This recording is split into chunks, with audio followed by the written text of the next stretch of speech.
L'alcohol es manté en primera posició en el rànquing de drogues més consumides per la població.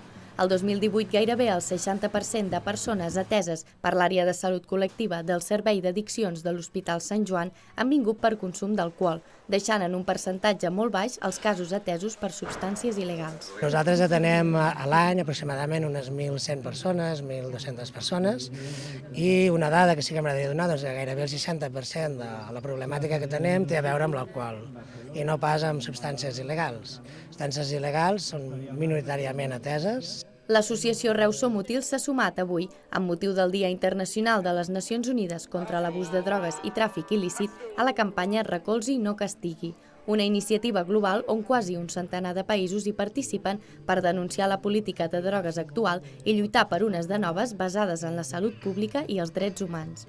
Consisteix en fer una fotografia en cada ciutat, cada poble del món, llançar-la a la pàgina web de Suport d'Empunis, a totes les xarxes, per tenir una imatge de força, que des de les bases, des dels usuaris, des dels iguals, tenim la força, tenim la visibilitat i tenim la legitimitat de parlar a les Nacions Unides per dir stop violència, stop pena de mort i stop estigma.